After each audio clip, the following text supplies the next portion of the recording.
John here with My Neighbor's Contractor, and today I want to discuss with you a little bit about air conditioning. Air conditioning in Texas, where we use our systems 10, 11 months a year, is not simply just replacing or having an efficient air conditioning unit inside and outside your house.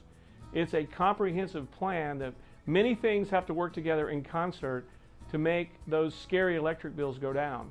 Many times I hear people on the radio or knock on my front door and tell me if I replace my windows, they can save me 30% of my energy bills. My philosophy, my opinion of that is that's not true. Windows can help, but what you really need to do first and foremost is get an expert out, an expert contractor from My Neighbors out to give you an assessment of your air conditioning system. That's the biggest draw on your electric bill, is your air conditioning system by far. Many of the new units that we offer today and they're available have a high SEER rating, 14, 15, 16 SEER, and we can talk more about that. But the efficiency of the system comes in the amount of electricity they use. The old systems that we put in 10, 12, 15 years ago, they would have 60 amp breakers, 50 amp breakers. You can do the exact same output on an air conditioning system with the 2012 models that are out with a 25 or a 30 amp breaker. That alone will reduce consumption of electricity. Second of all, the most important thing with the air conditioning system, anytime you have an air conditioning system replaced, you want to make sure your ducts are sealed. Any ducts that have too much leakage, you got all that nice cold air going into your attic instead of cooling your house. Your electric bill's still high, your house is hot. And attics. Again, we're experts on the attics and why that's important. The folks tell me all the time, hey John, I want to cool my attic. I'm like, why, do you want to live in your attic?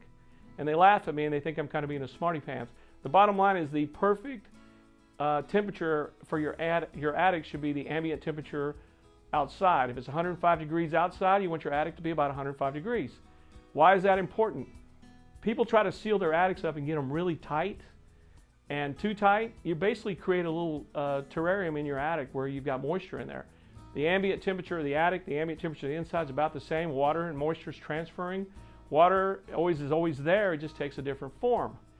So you want to get that water out of the attic and you want to have the temperature about the same as the outside. You do that with good insulation. Again, we have some really good insulation contractors at My Neighbors. You do that with a radiant barrier. People call me all the time and ask me, what is a radiant barrier? Heat. I'll just give you a real quick science experiment, a science lesson here. Heat is transferred in and out of your house three ways. Conduction is real simple, hot touching cold. Convection is hot air rising. Radiation, which is the bad guy, the biggie, that's about 80% of the heat that comes into our house. The unwanted heat in our house is through radiation. And that's just simply heat transferring itself through material or through space. And a properly vented attic, a properly installed radiant barrier, proper insulation with sealed duct and a new air conditioning system is great. And that's going to get you where you need to be for the efficiency of your home. And then we talk about windows and weather stripping and whether you need windows or maybe you just need solar screens. This is John with My Neighbors, and again, I just want to remind you that the air conditioning in your home is not just your units, it is a comprehensive system in the envelope of your house. Give me a call, free consultation, free bids. Come out, we'll assess it, help you make an informed decision before you start spending dollars.